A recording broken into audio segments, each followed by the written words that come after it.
So I know that we've really created this foundation here, Karen, and you're probably best to speak to how do we really create and craft good co-parenting goals? I mean, what does that look like with respect to clients that come into your office and say, okay, we've wrapped our head around all of the negatives and the positives and the concerns and our fears, and we still feel good about what we want to do.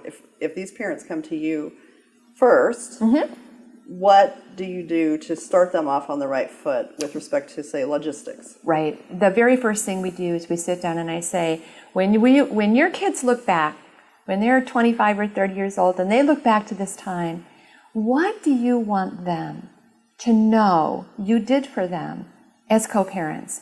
What is it that stands out to you? What is it that you value? What is it that you want to make sure you accomplish as co-parents?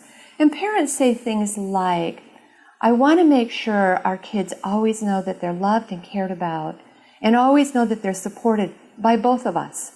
That'd be a typical co-parenting goal. Or, I want to make sure my kids feel supported in their education, and that we both continue to do things like track homework, or make sure they get to their extracurricular activities.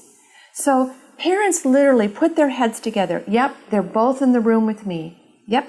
Right there. And we put our heads together to say, what is it that this process is going to be supported by? And we articulate those goals, and that's the beginning of walking toward beginning to develop a residential schedule. I have a question for you that comes to mind, and that is, 20 years ago when I started out doing litigation, before these new models of mediation and collaborative law and this more cooperative approach really even had a foothold in any way. And all we had was litigation. I used to have parents ask me, I just want to be able to show my children in the future that I fought for them. And so to me, that was, let's fight the good fight. What can I put in my legal pleadings that will show, if they were to read those when they're 20 years old, that, by gosh, I stood up for them. And so what we're really talking about now is you're still fighting for your children, but in a completely different way. So how would you address that? Well, exactly. You are fighting for maintaining, stabilizing, maintaining, and developing the things that you've always valued for your kids. You're just going to do it differently. You're going to do it together in a cooperative way. Talked about the C-suite, right? Co-parent executive officers. You will always remain the decision makers in your children's lives. Co-parent financial officers. You're there to make sure that you can pay for the activities and needs and interests, healthcare, education. So yeah, we are transforming what was parents into co-parents. And as a consequence of that, together, we are fighting for the things we believe in and value for our children, even as we live in two homes. So what can parents do in the interim with respect to, again, I go back to really the logistics of it. If somebody wants some practical advice right now, once they've had all these considerations. There are a couple of things. One is I really want parents to tune up their communication skills. I want them to be practicing respectful communication. I often say to parents, I want you to imagine that I'm at the dinner table or I'm in the family room with you at all times, because parents speak differently to one another when there's a third party there.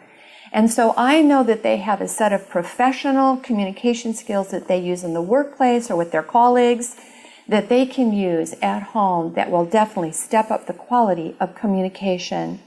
I want them to practice good boundaries. So if they've made a decision to sleep in different bedrooms, that's fine. Door closed. Do not intrude. Do not read each other's email. Do not touch each other's phones. I want healthy, respectful boundaries.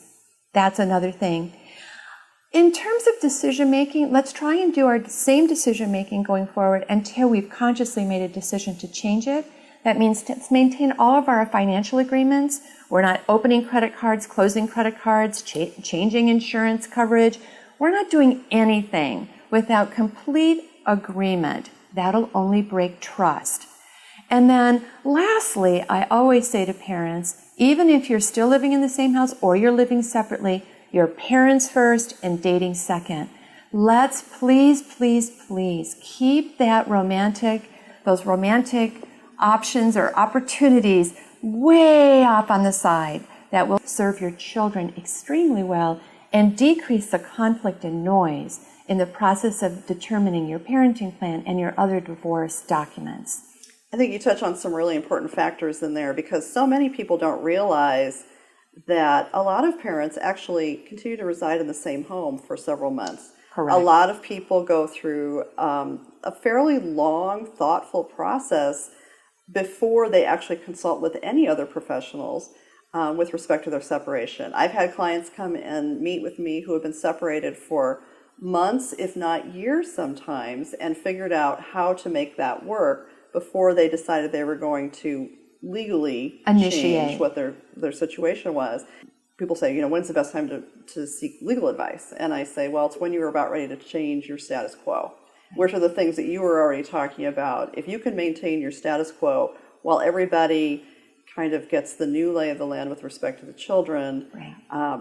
You don't want to overwhelm your plate by changing every single thing all at once and without thoughtful, well-structured agreements.